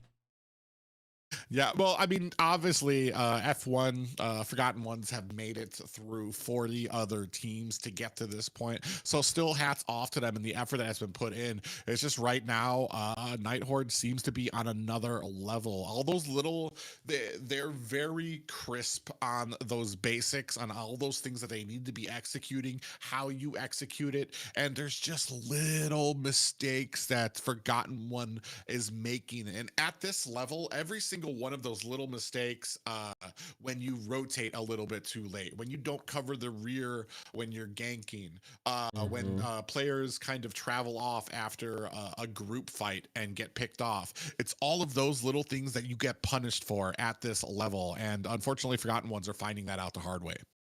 They are. And I mean, they kind of keep falling into Night Horde's grass, right? Like leaving up the Guinevere, you know, not taking the Guinevere and opting to, you know, they went for a Matilda first, which was quite wild in the last match. And then, you know, that allowed Night Horde to be able to secure the Nolan and the Guinevere, which was two heavy picks.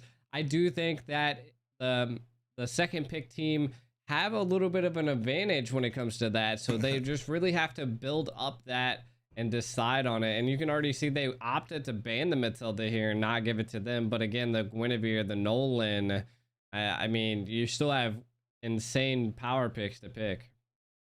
Don't forget about the biggest problem from game 2 is they left open that Odette. Which, that's a knee slapper. Which was an absolute menace. Ramses, I mean, you can't really doubt this guy's a skill. We've seen him in the XP lane. If you're gonna see him on a Benedetta right now, you're gonna have to have some type of answer for it. Nolan is still open. Guinevere is still open. The problem is when it comes to Forgotten Ones is, do they know how to utilize properly in a composition for some of these? So I mean, if you're gonna pick up Nolan, I want to see maybe a tankier support for you to maybe kind of help in the back of the towers when Nolan tries to push forward, because a lot of the problems that we saw from Forgotten Ones is they're moving in very predictable patterns when they go for some of these ganks, which allows the side of Night Horde, as they see it coming, they're like, all right, well, I'm just gonna back off. It's like, I'm just gonna go dive on a tower, while on the other side of the map you can see that Forgotten Ones are getting caught. Ooh, and they give up Nolan. That is just some insane mobility on the side of Night Horde right now. Yeah, I mean, Benedetta and also Nolan, and then into a Nana. Like, I mean, the Benedetta is definitely one of those picks that are very particular, you know. But again, I'm already liking both sides drafts, right? You got the Guinevere, you got the carry. Like you were saying earlier, is that the carry has to really scale, right? You can't put it all on her. And I like this. Phoveus is a really great counter to most of Night Horde already. Yes, it is, but we need Kenshin. I mean, that boy is going to need eyes on the back of his head, because we saw it before. Yu Zhong had the potential to be able to kind of dive into the back line. The problem was he kept getting picked off. So Kenshin, maybe that's something that the team needs to do. We need to get more rotations in the XP lane, because of Phoveus, he's got a great team synergy, but his laning phase leaves a lot to be desired, especially with how close he needs to get, kind of take down these minions, how far out he's going to need to get, which can leave him open a lot of the time. It is true. It is true. So we'll have to see what they can bring in for great support on the side of F1. Now, what the support could be, I mean, this is a great opportunity to see if, I don't think I'll ever see a Phoveus roam, but you know, I seen an Odette today, so you know, my mind might not be minding right now, you know. So, well, my guess is that we're gonna have to see the Gwen roam. Angela mid, like my mind's not minding. Yeah, what's interesting here too is you could still have some type of flexibility. I'm going to assume that this Kaja is going to be a roam, Gwen jungle, and then you're going to have the XP as Phoveus. Yeah, I mean, that's the only really way that this could work. Kaja doesn't work as a jungler. XP lane, he's even worse than Phoveus when it comes to kind of trying to clear out minions there. Oh, and are we going to see? No, I was about to say, there's no way we're going to have Humble with Retri. Yeah, you know, a double retry meta. Nah, what? I mean, we're gonna have to see. We'll have to see. I want to see what they bring up into this. That Esmeralda, an interesting comp, because Phoveus gets a lot of shield, right, as well as Kaja. So I do like the Esmeralda pick here. Still, why in the world? Well, and here's the thing: is you kind of baited out the Phoveus because you assumed that the Benedetta was going to be going there. So I'm assuming Benedetta's going to be XP or Rome. I have no idea here. Esmeralda, what in the great magic choice. Damage? It's I mean, I don't always like a Farja into a mobile composition. You usually want her on some of those marksmans who don't usually have a lot of ways to be able to kind of close the distance on you. Here she's going to be kind of a sitting duck every single time she uses that feathered airstrike.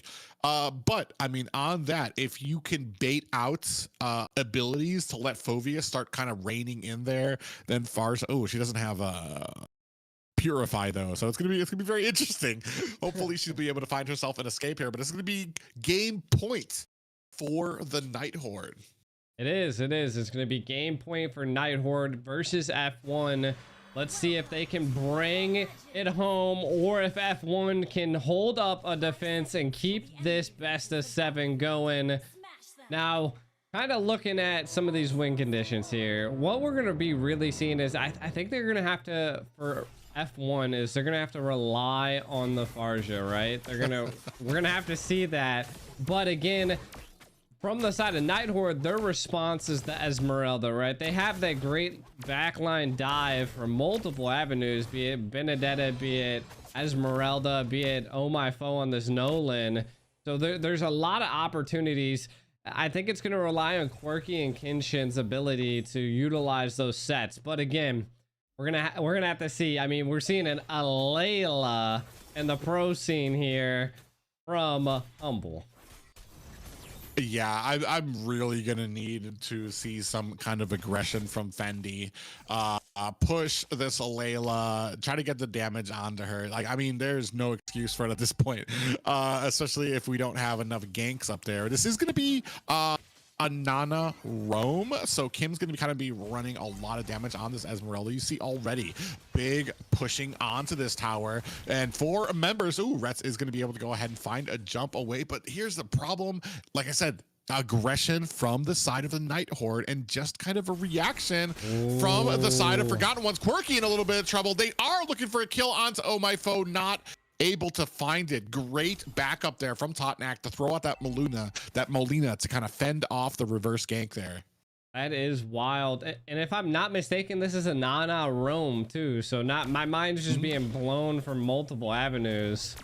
So again, we'll see how the comps roll through. One thing I do want to say is that F1, when I was taking a look, have a lot of magic damage. So that might be something we see built defensive wise by Night Horde here. Rets, I feel like they should be taking advantage of this Layla, and I think that's what they're going for right now. Yeah, you can see. All right, and finally we have somebody on the back end. Oh, a great flicker by Humble to bait it out, and unfortunately for Forgotten Ones, not able to make something happen. However, on the other side there, I do want to say we haven't been able to make something happen for Night Horde yet either. So I mean, it's even, except for the fact that you just gave away a turtle. Definitely even come away. Gotta give it up to Humble for the quick reaction speed and just being able to get out of a sticky situation. I do think that Layla in the late game is going to be an absolute menace, so watching out for that as well. No, there has not been a first blood yet, and it's already approaching that 3-minute mark. Oh My Foe did try to secure one earlier, but it just didn't come down to it. And I mean, we're just seeing him constantly jungle. So what, he's level 7 versus Rhett being level 5. So there is a big EXP difference there. Ooh, Jay is able to get away. You saw Humble with that ultimate, able to go ahead and chunk them down, and actually a little bit of trouble up at top for them, as you see that Fendi's gonna have to back off. Kenshin, ooh, looking for an opportunity. Quirky low as well. Oh, you do see a Violet Requiem out there, and Totnak is able to get away. Yeah, I want to say the biggest thing that we are seeing here is that this Benedetta is definitely bullying Kenshin at this point, right? And what if you can't get into team fights with, you know, the Phoveus, it's kind of useless until the, you know, the mid game. So it's a good approach by the Benedetta Ramsey there. Good response. That's on the Yeah, run. Kim goes in there. I'm not even sure who got that minion, but they're just trying to be a nuisance, and they're gonna. But the problem here is right now you see 3 members of Forgotten What's up at top, but you're not making anything happen just yet. And now you've shown yourself. So now Humble and Totnak are gonna kind of back up onto this bush, and meanwhile you've kind of left open this mid. Yeah, I mean, it's good reads by Night Horde, right? They can tell that there's something going on the map that is out of place, right? And they did take all of the gold plating off of there. Oh. What do you think you're gonna do to the Esmeralda? Yeah. Violet Requiem comes in, followed up by a feathered airstrike, but the damage just is there. Oh My Foe able to go ahead and find it. Take this turtle, and the rest of look at that damage on to Humble on the back line. Quirky looking for a flicker, jukes him up and gets taken out. Oh gosh, Quirky has a lot to think about back at base. What fast skill and just overall tenacity there. Quirky got sent back to the base by a Layla. Definitely wild here. Rhett's in a little bit of trouble. Oh, that man, there's things that you think about. That's going to be something he thinks about for years. That's going to keep him up at night. That was just unfortunate. Humble doing very well, able to very save these flickers, and I think that's the problem when it comes to some of these ganks right now, is that we're not expending some of these spells beforehand to be able to kind of set up some of these ganks. Ooh, a little bit of a bad way here. Ooh. Looks like we're in trouble. Jay gets taken out, and Rhett's in a little bit of trouble. We do have the finals, the ultimate from Ramses came out there. Wasn't able to find a kill, but does get taken out in the back line. Yeah, I mean, we're already just seeing a snowball effect coming on here by Night Horde. They're just, Oh My Foe's just excellent at jungling. He doesn't really have any fears. He's just able to, you know, mop everything up and clear the stage. And F1 just kind of, I mean, they've already lost 3 times, right? Like the morale has to be damaged. Putting a Layla on the gold had to damage it even farther, and then to be solo killed. Ooh. But Oh My Foe. Yeah, you do able to help out. Kenshin and Rhett's able to go ahead and put the double team on Oh My Foe, but you can see here Night Horde coming in here. Rhett's in a little bit of trouble there. Quirky trying to put on the feather airstrike to zone out the rest of the Night Horde, but they are still in a good position to be able to pick up the enemy's purple buff. Definitely, and again, I mean, F1's just gonna have to take pickoffs like that. Being able to take down and stop Oh My Foe from jungling, that allows you now breathing room to, you know, change some speeds here. You're gonna have to definitely be jungling like a madman and taking what you can where you can. A little bit of a weird call there for them to all go back. Yeah, you see, they are just right now with the map position. Quirky in a little bit of trouble there. Is going to have to use that flicker to get himself to safety. Even when they are in a good position for a gank, I see the hesitation. I see them camping out in the bushes, which gives them enough time for the Night Horde to kind of come in and put the numbers in their favor before the gank comes out. Topneck gets caught there. Feathered airstrike is out as well. Kim takes a heap of damage. Oh My Foe finds a turtle as well. So good job by the rest of the team, and that's kind of the value you get out of a Nolan here. He does so much damage that he only needs a little bit of time, which allows the entire rest of your team to basically just sit at the front, make sure that the enemy is pushed back, and wait for the golden turtle getting taken down. It just blows my mind that they haven't taken full advantage of a Layla pick. Look at Oh My Foe. There were so many of them there too. He is just not scared. Yeah, well, it just comes down. It comes down to those 500 IQ plays. Are you communicating to each other? Do you know when Layla's flicker is down? There's no reason that Rets should be going in if the team has let them know that she still has flicker up. There's no reason that Quirky should be going in if they know that the Layla still has the flicker up, especially that close to the point that you're able to allow Layla to close the distance on you and dodge out the feathered airstrike.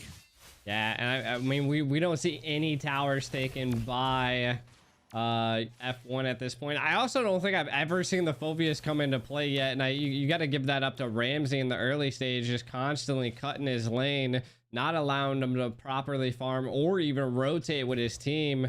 So we'll have to see if coming into this late game, if he's going to be able to scale. We're about a 7K gold lead. Oh, Rhett's in a little bit of trouble. Ooh, on the backside. Feathered airstrike finds a kill onto Ramsey's. Kim in a little bit of trouble trying to back off. And oh, my foe comes in with that fracture. Definitely. I mean, it was a 1-for-1 trade. I mean, an EXP for your gold. Definitely Night Horde coming up on top, and that engage. A Lord coming up here. Couple seconds until everybody's up. I mean, F1's just in a sticky situation here. Can they take a kill? See, that's the moment there. Like, should you have went on a Toadknack there? The whole team was there. Could have got a cheeky little pick, but they opted to stay passive. Well, the problem is if you go in on a Toadknack at the actually, now that we say that, Toadknack can use that Purify, get himself out of harm's way. Now you've wasted a Violent Requiem. Electo final blow is out. Rats getting hammered down by Humble. Kim able to pick up the kill there, and Jay finds a good divine judgment there to pick off Kim. Dude, this Layla is shooting fast. It's just pew-pews left and right. Well, I mean, and that's what happens with a late game Layla is you're at a point now where she needs to be kind of on the list of a target taken down quickly. The problem is who do you have to kind of be able to do that? You're going to have to go, especially with how Night Horde have been playing. You already know Humble is going to be very well placed in the background, placed in a bush where they're not going to be able to reach, and they're going to wait for a lot of these abilities to come out before Layla even gets near to close to putting on the damage. Yeah, and I think it just comes down to that we need to see Jay, you know, like, even if it's like a crazy play, just execute something to be able to, you know, pull the heavy hitters into the back line for F1. Coming into a great siege here. They still have all tier 3 towers, so let's see if they can defend this final push, question mark? Yeah, I don't think it's going to be the final push just yet. We have the tower crashing up at the top, and this is going to be short work for the high ground out there. Now we have minions at the mid. So, I mean, Feathered Airstrike's going to make mincemeat out of these minions, going to be able to protect it. So, not say a huge... I want to say a huge push for the side of Night Horde, but they are able to get a high ground. I mean, at this point, they're just basically whittling them down little by little, slowly but effectively. True. Rats kind of looking for some cheeky picks, but Night Horde kind of forming on the other side of the map. And see, this is what teams are doing, right? Like Humble looks like he's a Layla checking bushes, I'm not going to lie. I think he wants a kill. And he wants to go for it here. Night Horde looking to possibly get something. I like this little camp here. Oh, nice little flank there, but they pick up Toadknack, who is in that Molina mode, and passive has been taken down. Rhett's in a bad way. Nobody on that side to go ahead and help them out. Jay gets taken down as well, and oh, my foe gets taken down by Fendi. So you have 3 down for the Night Horde. This is the opportunity where you could try to make something happen, but you need to get on to Humble. Kim says not today, dives in, able to find another kill. It is a 2v2 now at the base. Humble gonna start target locking. Look at Kenshin. His health is down. He gets taken down by the ultimate. Humble out of range here, looking to take down the base. He's going to use that flicker. Oh, Fendi. Oh, look at the damage there. Actually backs off Fendi. I was about to say, like, do something to push him back. Don't just let an Esmeralda and a Layla siege you like that. And I mean, you can already see Fendi's online, 6-1-1. Like, the damage is there. You just need to utilize it. And I think it came down to in that last team fight when they made a conceal play, they opted to go for Toadnak with the conceal play and the Divine Judgment instead. But look at this. I like this. There we go. I mean, they get it, but that was almost a waste of a conceal there. There was nobody there. They had somebody in the bush, so they knew there was nobody there. Oh, and down goes Jay. But we're still in a decent position, 1-1 right now. Rhett's trying to kind of bait this lord. Does find a pop-up. Oh, gets baited into a fight, and Humble eats him up. And then, like, the team's now going to have to back off. So... yeah, I mean, they were able to take down Ramsey, but at the cost of 2 lives, your roam and your jungle there. And that just goes to come to see that the Humble's online now. I mean, we already see we see the Demon Hunter sword. We see a lot of crit. We see some great penetration. And I mean, from the side of F1, we're seeing about the same. They do have the Wind Talker, which Layla does not have. So if possible, they could shut down Humble, but they have to be on point.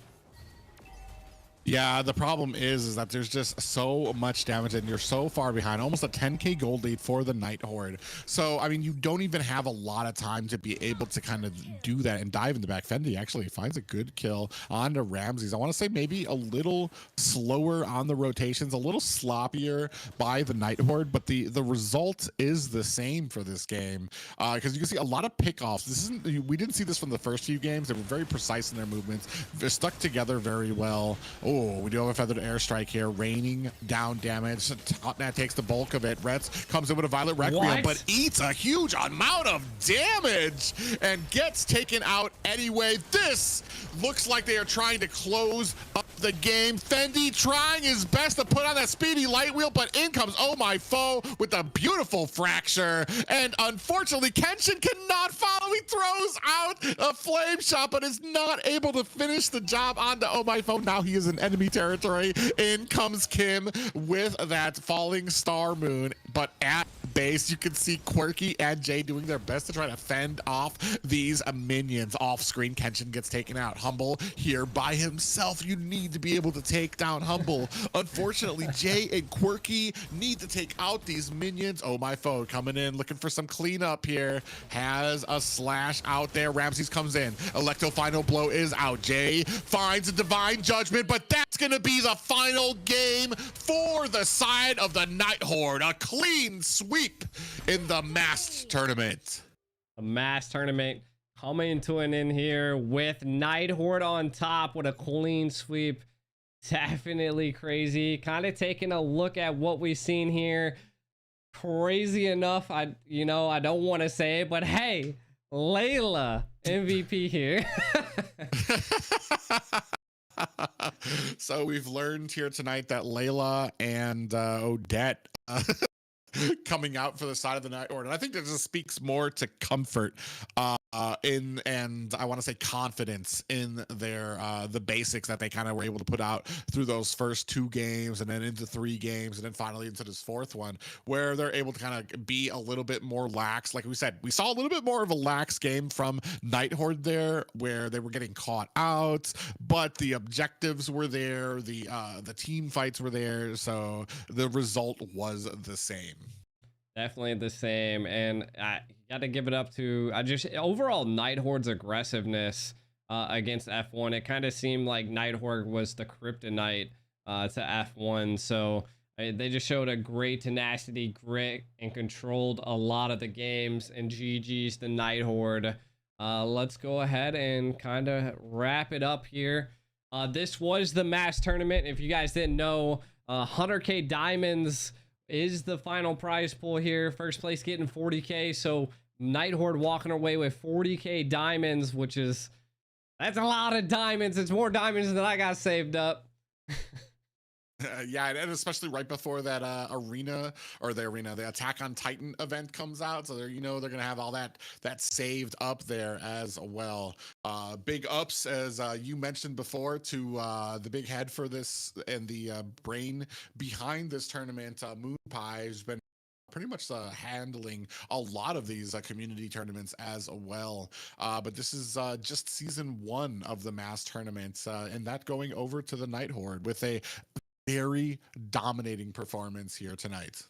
Most definitely. And that's the end of the mass tournament, guys. Thank you guys for tuning in. If you guys want to check us out, you can. There's Discord links in the descriptions of the videos. Priv8Dancer, you want to give a shout out to where you're at and how they can find you? Oh yeah, you guys can find me everywhere. Linktree on Priv8Dancer, Twitch. I stream Monday, Wednesday, and Friday, and you're gonna see me casting in a few events here coming up. Some regional and international events coming up here pretty soon. So stay tuned. Hey, all right. Until then, guys.